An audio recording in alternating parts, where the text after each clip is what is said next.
നമ്മൾ ഇന്ന് പഠിക്കാൻ പോകുന്നത് 6ാം ക്ലാസ് അധ്യായം 12 ജപ്പാൻ ചരിത്രവും വർത്തമാനവും. ഈ ഒരു ചാപ്റ്ററിലൂടെ നമ്മുടെ 10th പ്രിലിമിനറി അല്ലെങ്കിൽ ഡിഗ്രി ലെവലൊക്കെ വേൾഡ് ഹിസ്റ്ററിയുമായി ബന്ധപ്പെട്ട വിപ്ലവവുമായി ബന്ധപ്പെട്ട ഒരു ടോപ്പിക്കാണ് ഈ ചാപ്റ്റർ. 1945 ഓഗസ്റ്റ് 6 ജപ്പാനിലെ ഹിരോഷിമയിലും ഓഗസ്റ്റ് 9 നാഗസാക്കിയിലും അമേരിക്ക അണുബോംബ് വർഷിച്ചു. ഫസ്റ്റ് ക്വസ്റ്റ്യൻ, ജപ്പാനിലെ ഹിരോഷിമയിൽ അമേരിക്ക അണുബോംബ് വർഷിച്ച ഡേറ്റ് എന്നാണ്? 1945 ഓഗസ്റ്റ് 6. അമേരിക്കയെ അണുബോംബ് നാഗസാക്കിയിൽ വർഷിച്ച വർഷം 1945 ഓഗസ്റ്റ് 9. ഇനി നമുക്ക് ജപ്പാന്റെ ചരിത്രത്തിലേക്ക് പോവാം. ജപ്പാൻ എവിടെയാണ് സ്ഥിതി ചെയ്യുന്നത്? കിഴക്കൻ ഏഷ്യയിലെ പസഫിക് തീരത്തുള്ള ദ്വീപ സമൂഹമാണ് ജപ്പാൻ. ആയിരക്കണക്കിന് ദ്വീപുകളാണ് ജപ്പാനിൽ ഉള്ളത്. അപ്പൊ നമ്മൾ പറഞ്ഞു എവിടെയാണ് ജപ്പാൻ സ്ഥിതി ചെയ്യുന്നതെന്ന് പറഞ്ഞു. ജപ്പാൻ സ്ഥിതി ചെയ്യുന്നത് ഏഷ്യയിലെ കിഴക്ക് ഭാഗത്ത് നമ്മുടെ പസഫിക് സമുദ്രത്തോട് ചേർന്നാണ്. ദ്വീപുകളായാണ് കാണപ്പെടുന്നത്. നമുക്ക് പ്രധാനപ്പെട്ട 4 ദ്വീപുകൾ ജപ്പാനിൽ കാണപ്പെടാം. ആ പ്രധാനപ്പെട്ട 4 ദ്വീപുകളാണ് ഹൊക്കൈഡോ, ഹോൻഷു, ഷിക്കോകു, കുഷു. ഹൊക്കൈഡോ, ഹോൻഷു, ഷിക്കോകു, കുഷു. ഈ 4 പ്രധാന ദ്വീപുകളിലായാണ് ജപ്പാൻ ജനത കൂടുതലും അധിവസിക്കുന്നത്.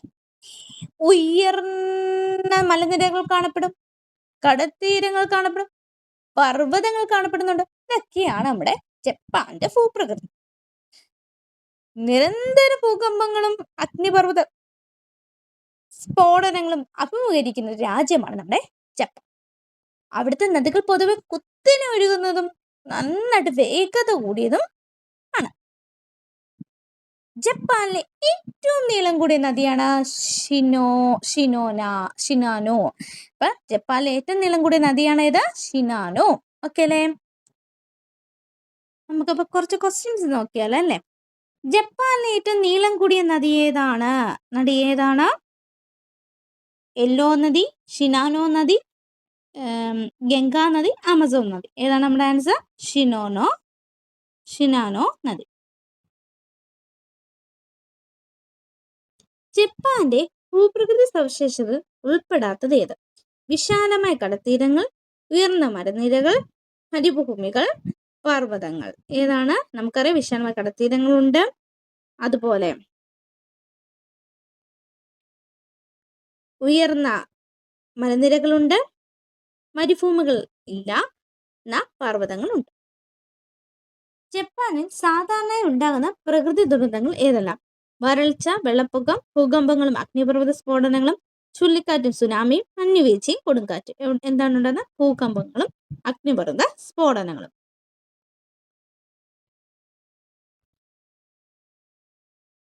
ജപ്പാന്റെ ചരിത്രം നോക്കാം. ജപ്പാന്റെ അയൽരാജ്യമായ ചൈനയും കൊറിയയും പ്രാചീന കാലം മുതൽ അവിടെ സംസ്കാരത്തെ സ്വാധീനം ചെലുത്തിയിരുന്നു.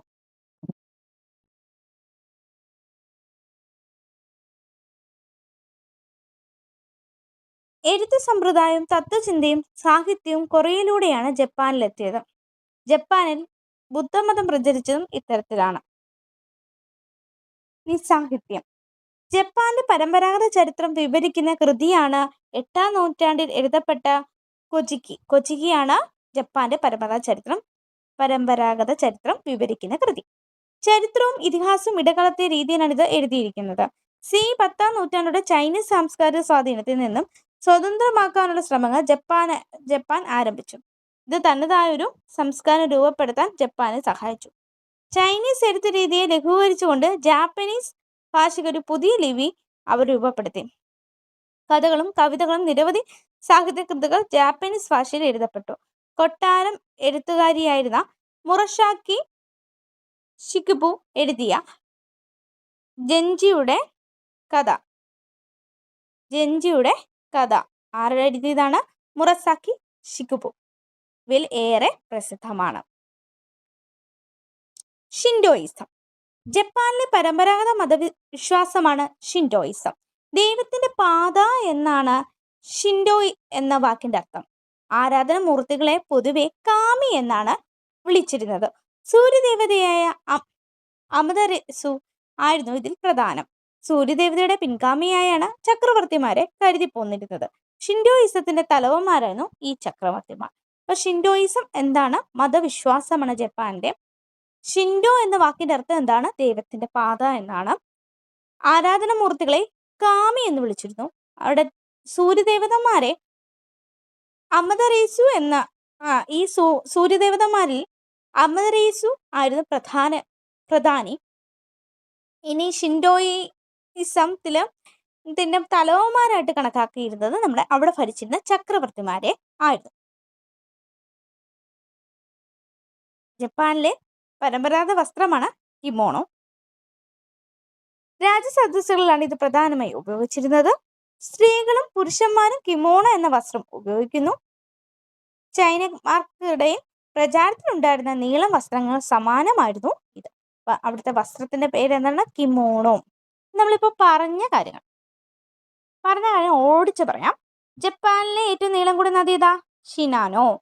പിന്നെ എന്നായിരുന്നു ഹിരോഷിമയിൽ അണുബോംബ് വർഷിച്ചത്? 1945 ഓഗസ്റ്റ് 6. നാഗസാക്കിയിൽ 1945 ഓഗസ്റ്റ് 9. പിന്നെ നമ്മൾ പറഞ്ഞ എന്താ? പിന്നെ ഈ ജപ്പാന്റെ സംസ്കാരമൊക്കെ ഉരുത്തിരിഞ്ഞത് എങ്ങനെയാണെന്നാ? ചൈന, കൊറിയയിൽ നിന്നൊക്കെയാ. ഈ ബുദ്ധമതം അതിലൂടെയാണ് അവർക്ക് ലഭിച്ചത്. പിന്നെ സാഹിത്യം, അവരുടെ ചരിത്രം വിവരിക്കുന്ന കൃതി ഏതാ? കൊച്ചിക്കി. പിന്നെ മുറസാക്കിയും ഷിക്കുബു എഴുതിയ ഒരു കൃതി ഉണ്ടായിരുന്നല്ലോ, ജെൻജിഷയുടെ കഥ. എന്താണ് ഈ സിൻഡോയിസം എന്ന് പറഞ്ഞാൽ? അവരുടെ മതവിശ്വാസമാണ് സിൻഡോയിസം. പിന്നെ അവിടുത്തെ ഫുഡ് എന്താ നമ്മൾ വിളിക്കുക? ഗൊഹാൻ അല്ലെ, ഗൊഹാൻ എന്നാണ് വിളിക്കുക. മത്സ്യവിഭവം ഏതായിരുന്നു? സുഷി.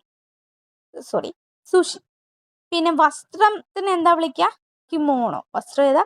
കിമോണോ. ഇനി ഷോഗൻ ഭരണം നോക്കാം. കാലാകാലങ്ങളെ ചക്രവർത്തിമാരാണ് ജപ്പാൻ ഭരിച്ചിരുന്നത്. എന്നാൽ 12ാം നൂറ്റാണ്ടോടെ രാജ്യത്തിന്റെ ഭരണം ചക്രവർത്തിമാരിൽ നിന്നും ഷോഗന്മാർ എന്നറിയപ്പെടുന്ന സൈനിക മേധാവികളുടെ കൈകളിൽ എത്തിച്ചേർന്നു.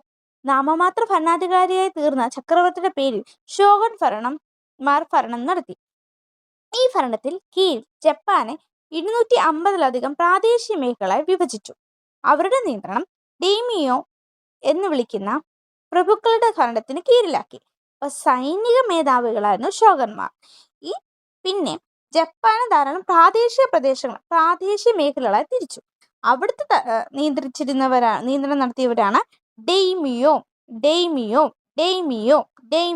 ഓക്കെ, പ്രഭുക്കളുടെ ഭരണത്തിന് കീഴിലാക്കി. ഡെയ്മിയോ എന്ന് പറഞ്ഞാൽ പ്രഭുക്കന്മാരാണ്. സൈനിക തലവന്മാരാണ് ഷോഗന്മാര്. പ്രാദേശിക തലവന്മാര് പ്രഭുക്കന്മാരാ. അവരെ ഡെയ്മിയോ എന്ന് വിളിച്ചു. ഇനി ഭരണത്തിൽ സ്വാധീനമുണ്ടായിരുന്ന യോദ്ധാക്കളുടെ വിഭാഗമായിരുന്നു സമുറായികൾ എന്ന് പറഞ്ഞാൽ ആരാണ്? യോദ്ധാക്കൾ സമുറായികൾ. ഈ ഷോഗന്മാരെയും ഡെയ്മോ ആരാന്നറിയാം? പ്രാദേശിക മേഖലയിൽ ഭരണം നടത്തിയിരുന്ന പ്രഭുക്കന്മാരാണ് ഡെയ്മോ. അവരെയും സേവിക്കുക, അവർക്ക് സേവനമൊക്കെ നൽകിയത് ആരാണ്? നമ്മുടെ യോദ്ധാക്കളായ സമുറായികളാണ്. 19ാം നൂറ്റാണ്ടിൽ നടന്ന മേജി പുനഃസ്ഥാപനം ഈ ഷോഗൻ ഭരണം ചക്രവർത്തിമാരിൽ നിന്നും ഷോഗന്മാരെ ഏറ്റെടുത്തു. ഈ ഷോഗന്മാരുടെ ഭരണം മേജി പുനഃസ്ഥാപനം മൂലം എന്ത് ചെയ്യപ്പെട്ടു? ജപ്പാനിൽ നിന്നും അവർക്ക് ഭരണം നഷ്ടപ്പെട്ടു. എന്താ ഡെയ്മോകൾ? നമ്മൾ പറഞ്ഞു അല്ലെ, ജപ്പാനിലെ ഫൂഡൻ പ്രഭുക്കന്മാരായിരുന്നു ആര്? ഡെയ്മോകൾ. 12ാം നൂറ്റാണ്ട് മുതൽ 19ാം നൂറ്റാണ്ട് വരെ ജപ്പാനിലെ പ്രവിശ്യകളെ നിയന്ത്രിച്ചിരുന്നത് ആരായിരുന്നു? ഈ ഡെയ്മോകൾ ആയിരുന്നു. മേജി പുനഃസ്ഥാപനം. വിദേശികളുടെ ആധിപത്യത്തിൽ നിന്നും രക്ഷപ്പെട്ട ഏഷ്യൻ രാജ്യമായിരുന്നു ജപ്പാൻ. പല രാജ്യങ്ങളും ജപ്പാനുമായി വ്യാപാര ബന്ധം സ്ഥാപിക്കുന്നത് ശ്രമിച്ചു. അമേരിക്കക്കാരനായ കമോഡോർ മാത്തുപ്പെറി 1853 ജപ്പാനിലെത്തുകയും അവരുമായി വ്യാപാര അനുമതി സാധ്യമാക്കുകയും ചെയ്തു. ഈ അമേരിക്കക്കാരനായ കമോഡോ മാത്തുപ്പെറി എവിടെ വന്നു? നമ്മുടെ ജപ്പാനിൽ വന്നു. മാത്തുപ്പെറിയുടെ ആഗമനം ജപ്പാന്റെ രാഷ്ട്രീയ ചരിത്രത്തെ മാറ്റിമറിച്ചു. 1868 നടന്ന ഈ നീക്കത്തിലൂടെ ഷോഗന്മാർ അധികാരത്തിൽ നിന്നും ബലമായി പുറത്താക്കപ്പെടുകയും ചക്രവർത്തി സുപ്രധാന അധികാര കേന്ദ്രമായി തിരിച്ചു വരികയും ചെയ്തു. 1868 ആയപ്പോഴേക്കും ഈ ഷോഗന്മാര് അധികാരത്തിൽ നിന്ന് പോയി. അവിടെ നേരത്തെ ഉണ്ടായിരുന്ന ചക്രവർത്തിമാർ വീണ്ടും അധികാര കേന്ദ്രത്തിൽ എത്തി. എദോ എന്ന നഗരത്തെ തലസ്ഥാനമാക്കി. അവരുടെ തലസ്ഥാന നഗരത്തിന്റെ പേര് എന്താണ്? എദോ. പിന്നീട് ഈ എദോ അറിയപ്പെടുന്നതാണ് ടോക്കിയോ എന്ന്. ഇതാണ് മെയ്ജി പുനഃസ്ഥാപനം എന്ന് പറയുന്നത്. മെയ്ജി പുനഃസ്ഥാപനമാണ് ഷോഗന്മാരുടെ ഭരണം അവസാനിച്ച് വീണ്ടും ചക്രവർത്തിമാരുടെ കൈകളിലേക്ക് ജപ്പാൻ ഭരണം എത്തുന്നത്. ഭരണത്തിലുണ്ടായ മാറ്റം. ഫുക്കോക്കു കോഹ്യ സമ്പന്നമായ രാജ്യം, ശക്തമായ സൈന്യം എന്ന ആശയത്തിന് ഊന്നൽ നൽകിക്കൊണ്ട് പുതിയ നയത്തിന് മെയ്ജി ഗവൺമെന്റ് തുടക്കം കുറിച്ചു. ഈ മെയ്ജി ഗവൺമെന്റ് എന്ത് ചെയ്തു? മെയ്ജിയുടെ പുനഃസ്ഥാപനമായില്ലേ, ചക്രവർത്തിമാരുടെ പുനഃസ്ഥാപനമായില്ലേ. ഈ ചക്രവർത്തിമാര് എന്ത് ആശയം മുന്നോട്ട് വെച്ചേ? സമ്പന്നമായ രാജ്യത്തിന് ഒരു ശക്തമായ സൈന്യം ഉണ്ടാവണമെന്ന അവര് ലക്ഷ്യം വെച്ചത്. രാജ്യത്തെ ശക്തിപ്പെടുത്താനായി മെയ്ജി ഗവൺമെന്റ് പുതിയ ഭരണ സമ്പ്രദായം നടപ്പിലാക്കി. സൈന്യത്തെയും ഉദ്യോഗസ്ഥരെയും ചക്രവർത്തിയുടെ നേരിട്ടുള്ള നിയന്ത്രണത്തിലാക്കി.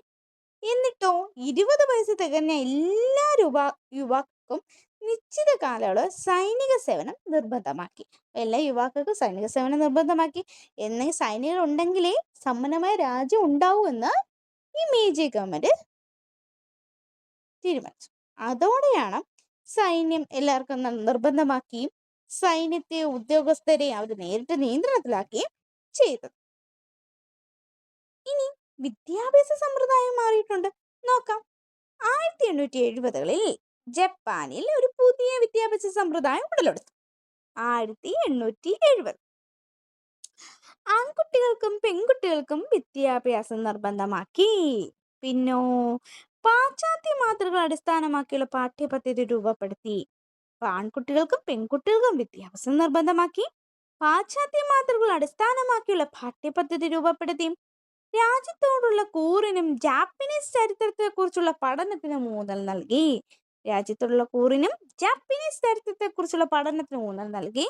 കുട്ടികൾ മാതാപിതാക്കളെ ബഹുമാനിക്കുന്നതിനും രാജ്യത്തോട് വിശ്വസ്തരായിരിക്കുന്നതിനും പാഠപുസ്തകങ്ങൾ പ്രാധാന്യം നൽകി. അപ്പോൾ വിദ്യാഭ്യാസ മേഖലയിൽ വന്ന മാറ്റം: ആൺകുട്ടികൾ പെൺകുട്ടികൾക്ക് വിദ്യാഭ്യാസം നിർബന്ധമാക്കി. പാശ്ചാത്യ മാതൃകൾ അടിസ്ഥാന പാഠ്യപദ്ധതി നടപ്പിലാക്കി. രാജ്യത്തോട് കൂറുള്ളവരാക്കി മാറ്റി. മാതാപിതാക്കളെ ബഹുമാനിക്കുന്ന കുട്ടികളാക്കി വളർത്തിയെടുക്കാൻ ശ്രമിച്ചു. രാജ്യത്തോട് ആവാൻ വേണ്ടി പാഠപുസ്തകങ്ങൾ അങ്ങനെയുള്ള പ്രാധാന്യം നൽകിയാണ് അവരുടെ വിദ്യാഭ്യാസം നടപ്പിലാക്കിയത്. ക്വസ്റ്റ്യൻ നോക്കിയാലോ. പ്രാചീന കാലം മുതൽ ജപ്പാനിലെ സംസ്കാരത്തിൽ സ്വാധീനം ചെലുത്തിയ അയൽ രാജ്യങ്ങൾ ഏതെല്ലാമാണ്? ഇന്ത്യയും ചൈനയും, റഷ്യയും കൊറിയയും, ചൈനയും കൊറിയയും, അമേരിക്കയും ചൈനയും. ഏതാ നമുക്കറിയാം? ചൈനയും കൊറിയയും. ജപ്പാന്റെ പരമ്പരാഗത ചരിത്രം വിവരിക്കുന്ന കൃതി ഏതാണ്? രാമായണം, മഹാഭാരതം, ജെജിയുടെ കഥ. ഏതാണ്? കൊച്ചിക്കിയാണ് ജപ്പാന്റെ പരമ്പരാഗത ചരിത്രം വിവരിക്കുന്ന കൃതി. ജെൻജിയുടെ കഥ എന്ന പ്രശസ്തമായ കൃതി എഴുതിയതാര്? മുറസാക്കി ഷിക്കിബു, ടോൾസ്റ്റോയ്, ഷേക്സ്പിയർ, ടാഗോർ. ആരാണ്? മുറസാക്കി ഷിക്കിബു. കൊറിയയിലൂടെ ജപ്പാനിലെത്തിയ മതം ഏതാണ്? ഹിന്ദുമതം, ക്രിസ്തുമതം, ഇസ്ലാം മതം, ബുദ്ധമതം. ഏതാണ്? ബുദ്ധമതം. ജപ്പാനിൽ വ്യാപാരബന്ധം സ്ഥാപിക്കുന്നതിനായി അമേരിക്കക്കാരനായ കമോഡോ മാത്തുപ്പെറി എത്തിയ വർഷം എന്നാണ് എത്തിയത്? 1853, 68, 70, 50. 1853. ഷോഗുൻമാരെ അധികാരത്തിൽ നിന്നും പുറത്താക്കുകയും ചക്രവർത്തിയെ പ്രധാന അധികാര കേന്ദ്രമായി തിരിച്ചു കൊണ്ടുവരികയും ചെയ്ത നീക്കം നടന്ന വർഷം 1853, 68, 70, 60. 1868 ഫുക്കോക്കു കോക്യ എന്ന വാക്കിന്റെ അർത്ഥം എന്താണ്? ശക്തമായ രാജ്യം, സമ്പന്നമായ സൈന്യം, സമ്പന്നമായ രാജ്യം, ശക്തമായ സൈന്യം, പുതിയ രാജ്യം, പുതിയ സൈന്യം, പഴയ രാജ്യം, പുതിയ സൈന്യം. സമ്പന്നമായ രാജ്യം, പുതിയ ശക്തമായ സൈന്യം എന്നതാണ് ആൻസർ. ജപ്പാനിൽ പുതിയ വിദ്യാഭ്യാസ സമ്പ്രദായത്തിന് തുടക്കം കുറിച്ച വർഷം 1853, 1868, 1870, 1880. 1870കളിലാണ് പുതിയ വിദ്യാഭ്യാസ സമ്പ്രദായം ഉടലെടുത്തത്. മേജി പുനഃസ്ഥാപനം ചുവടെ നൽകിയിരിക്കുന്ന പ്രസ്താവന ശരിയായത് തിരഞ്ഞെടുക്കുക. അമേരിക്കക്കാരനായ കമോഡോ മാത്യുപെറി 1853 ജപ്പാനിലെത്തി. 1868 നടന്ന നീക്കത്തിലൂടെ ചക്രവർത്തി അധികാരത്തിൽ നിന്നും പുറത്താക്കപ്പെട്ടു. എദോ നഗരത്തെ കൊച്ചി എന്ന് പുനർനാമകരണം ചെയ്തു. ജപ്പാൻ വിദേശികളുടെ ആധിപത്യത്തിൽ നിന്നും രക്ഷപ്പെട്ട ഏഷ്യൻ രാജ്യമായിരുന്നില്ല. Answer A. അമേരിക്കക്കാരനായ കമോഡോ മാത്യുപെറി 1850 ജപ്പാനിലെത്തി. ബാക്കിയെല്ലാ സ്റ്റേറ്റ്മെന്റും തെറ്റാണ്. ഭരണത്തിലുണ്ടായിരുന്ന മാറ്റം ഫുക്കോക്കു കോക്യ എന്ന ആശയവുമായി ബന്ധപ്പെട്ടിരിക്കുന്നു. നമ്മൾ പറഞ്ഞാണ്. അതിൽ ശരിയായ പ്രസ്താവന ഏത്? സമ്പന്നമായ രാജ്യം, ദുർബലമായ സൈന്യം എന്നാണ് ഇതിനർത്ഥം. നമുക്കറിയാം ഇത് തെറ്റാണ് അല്ലെ.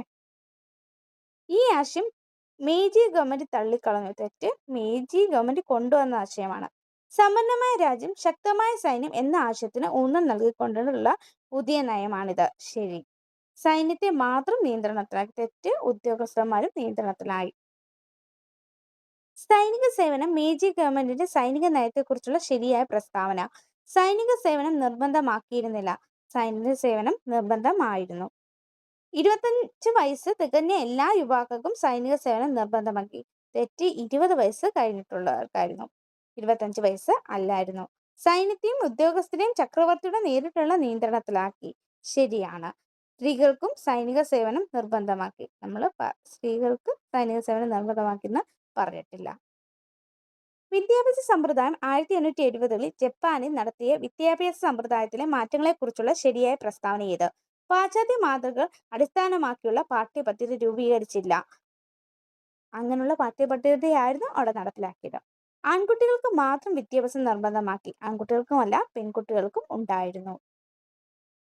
രാജ്യത്തോടുള്ള കൂറിനും ജാപ്പനീസ് ചരിത്രത്തെക്കുറിച്ചുള്ള പഠനത്തിനും പാഠപുസ്തകം പ്രാധാന്യം നൽകി. ശരിയായ കാര്യം. കുട്ടികൾ മാതാപിതാക്കളെ ബഹുമാനിക്കേണ്ടതില്ലെന്ന് പാഠപുസ്തകം പഠിപ്പിച്ചു. ബഹുമാനിക്കണം എന്നാണ് പാഠപുസ്തകങ്ങളിൽ പറഞ്ഞിട്ടുള്ളത്. സാമ്പത്തിക പുരോഗതി. മേജി പരിഷ്കാരങ്ങളിലെ മറ്റൊരു പ്രധാന ഘടകമായിരുന്നു സമ്പദ് വ്യവസ്ഥയുടെ ആധുനികവൽക്കരണം.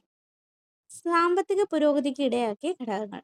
1870-72 ടോക്കിയോയ്ക്കും യോക്കോഹാമ തുറമുഖത്തിനും ഇടയിലെ ജപ്പാനിലെ ആദ്യത്തെ റെയിൽവേ പാത നിർമ്മിച്ചു. ജപ്പാനിലെ ആദ്യത്തെ റെയിൽവേ പാത ഏതാണ്? 1870-72 ടോക്കിയോയ്ക്കും യോക്കോഹാമ തുറമുഖത്തിനിടയിലാണ് ആദ്യത്തെ റെയിൽവേ പാത. തുണിനെയ്ത്ത് യന്ത്രങ്ങൾ യൂറോപ്പിൽ നിന്ന് ഇറക്കുമതി ചെയ്തു. തൊഴിലാളികളെ പരിശീലിപ്പിക്കുന്നതിന് വിദേശ സാങ്കേതിക വിദഗ്ധരെ നിയോഗിച്ചു. ജപ്പാനിലെ വിദ്യാർത്ഥികളെ വിദേശത്തേക്ക് അയച്ചു പഠിപ്പിച്ചു. അപ്പൊ അങ്ങനെ സാമ്പത്തിക പുരോഗതിക്ക് ഇടയാക്കിയ ഘടകങ്ങളാണ് നമ്മൾ പറഞ്ഞത്. 1870-72 ടോക്കിയോയ്ക്കും യോക്കോഹാമ തുറമുഖത്തിനിടയിൽ ജപ്പാനിലെ ആദ്യത്തെ റെയിൽവേ പാത നിർമ്മിച്ചു. തുണി നെയ്ത്തു യന്ത്രങ്ങൾ യൂറോപ്പിൽ നിന്ന് ഇറക്കുമതി ചെയ്തു. തൊഴിലാളികളെ പരിശീലിപ്പിക്കുന്നതിന് വിദേശ സാങ്കേതിക വിദഗ്ധരെ നിയോഗിച്ചു. ജപ്പാനിലെ വിദ്യാർത്ഥികളെ വിദേശത്ത് അയച്ചു പഠിപ്പിച്ചു. ആധുനികവൽക്കരണത്തിന്റെ ഭാഗമായി നിരവധി വ്യവസായങ്ങൾ ജപ്പാനിൽ ആരംഭിച്ചു. 5 പേരിൽ താഴെ മാത്രം പണിയെടുത്തിരുന്ന ചെറു തൊഴിൽശാലകൾ മുതൽ നൂറുകണക്കിന് തൊഴിലാളികളെ പണിയെടുപ്പിച്ചിരുന്ന വൻ വ്യവസായശാലകൾ വരെ ജപ്പാനിൽ സ്ഥാപിക്കപ്പെട്ടു. അങ്ങനെ ഒരു ആധുനിക ദേശരാഷ്ട്രം രൂപീകരിക്കുന്നതിൽ ജപ്പാൻ വിജയിച്ചു.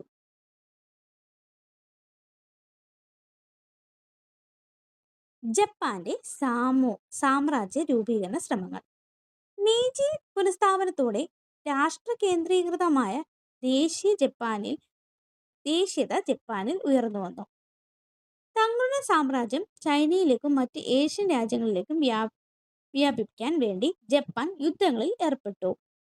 അയൽ രാജ്യങ്ങളായ തായ്വാന്, കൊറിയയും പിടിച്ചടക്കിക്കൊണ്ട് ഒരു കൊളോണിയൽ സാമ്രാജ്യം സ്ഥാപിച്ചു. ഏതൊക്കെയാണ്? Taiwan, Korea. തങ്ങളുടെ സംസ്കാരത്തിലും ആദർശങ്ങളുടെയും ഉറവിടമായ ചൈനയെയും യൂറോപ്യൻ ശക്തിയായ റഷ്യയും ചെറു രാജ്യമായ ജപ്പാൻ പരാജയപ്പെടുത്തി. ഇപ്പൊ റഷ്യ അതുപോലെ ചൈനയും ആര് പരാജയപ്പെടുത്തി? ജപ്പാൻ. സാമ്രാജ്യ രൂപീകരണത്തിനായുള്ള അവരുടെ തുടർന്നുള്ള ശ്രമങ്ങൾ കൂടുതൽ യുദ്ധങ്ങളിലേക്ക് നയിച്ചു. രണ്ടാം ലോക യുദ്ധകാലത്ത് ജപ്പാൻ അമേരിക്കയുടെ പേൾ ഹാർബർ ആക്രമിച്ചു. അമേരിക്കയുടെ പേൾ ഹാർബർ രണ്ടാം ലോക യുദ്ധത്തെ ആക്രമിച്ചു. അമേരിക്ക ജപ്പാനിലെ ഹിരോഷിമയും നാഗസാക്കിയും അണുബോംബുകൾ വർഷിക്കുന്നതിന് കാരണമായി.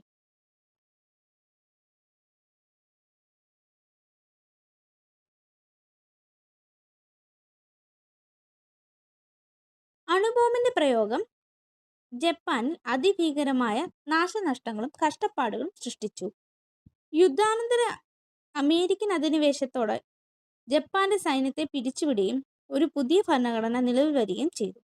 അപ്പം അമേരിക്കൻ അധിനിവേശത്തോടെ ജപ്പാന്റെ സൈന്യത്തെ എന്ത് ചെയ്യപ്പെട്ടു? പിരിച്ചുവിടുകയും ഒരു പുതിയ ഭരണഘടന നിലവിൽ വരികയും ചെയ്തു. ലോകയുദ്ധങ്ങൾ 20-ാം നൂറ്റാണ്ടിൽ മനുഷ്യ ചരിത്രത്തിൽ വലിയ ഭീകരതയും മാറ്റങ്ങളും ഉണ്ടാക്കിയ രണ്ട് യുദ്ധങ്ങളാണ് ഒന്നാം ലോകയുദ്ധവും രണ്ടാം ലോകയുദ്ധവും. ഒന്നാം ലോകയുദ്ധം 1914-നും 18-നും ഇടയ്ക്കാണ്. രണ്ടാം ലോകയുദ്ധം 1939-നും 1945-നും ഇടയ്ക്കാണ്. രണ്ടാം ലോകയുദ്ധത്തിലാണ് അണുബോംബ് ആദ്യമായി ഉപയോഗിച്ചത്. രണ്ടാം ലോകയുദ്ധത്തിൽ തകർന്നു വീണ ജപ്പാൻ അതിവേഗത്തിൽ പുരോഗതിയുടെ പാതയിലേക്ക് തിരിച്ചു വന്നു. ഈ പുനർനിർമ്മാണം യുദ്ധാനന്തര വിസ്മയം എന്ന് വിശേഷിപ്പിക്കപ്പെട്ടു. യുദ്ധാനന്തര വിസ്മയം ജപ്പാന്റെ ഈ മാറ്റത്തിൽ. തലസ്ഥാനമായ ടോക്കിയോയിൽ 1964 ഒളിമ്പിക്സ് സംഘടിപ്പിച്ചു. ജപ്പാന്റെ മടങ്ങിവരവിന്റെ പ്രഖ്യാപനമായിരുന്നു. അപ്പോൾ ഒളിമ്പിക്സ് എന്നാണ് വന്നത്? 1964 ഒളിമ്പിക്സ് സംഘടിപ്പിച്ചു ടോക്കിയോ.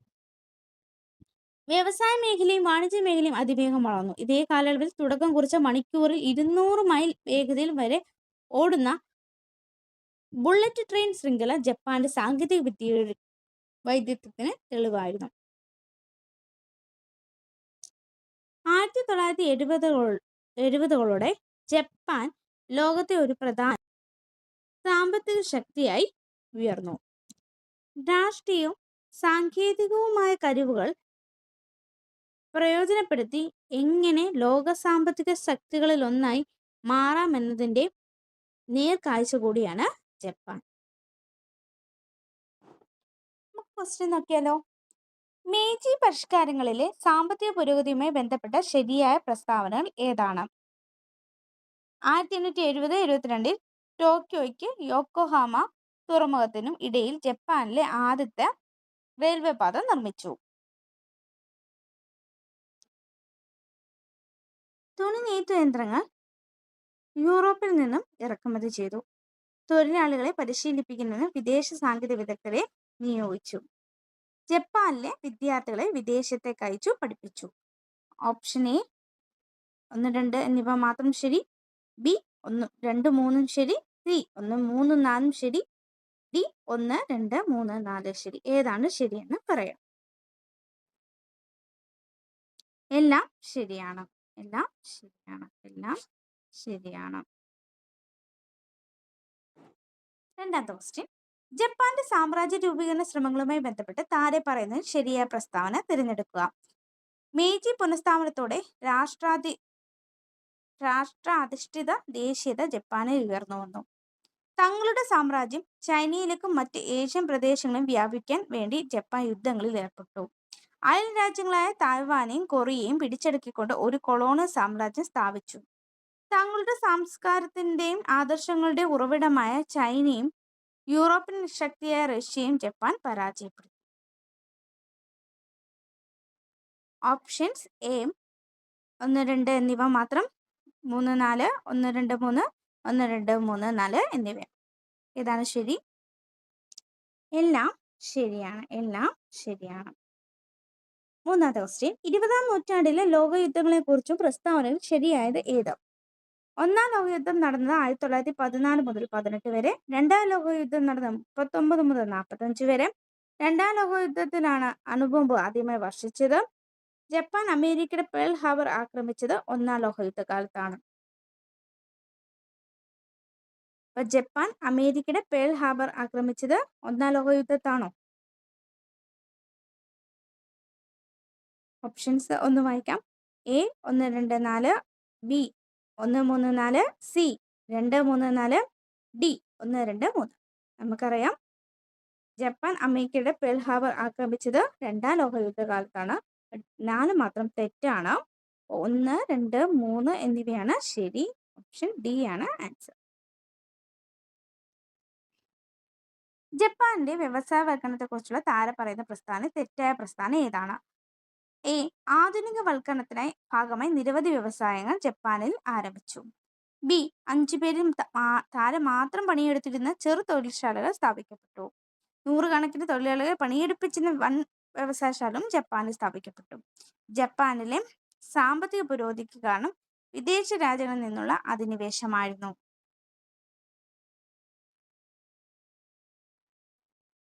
ഇതിൽ തെറ്റിയതാണ്.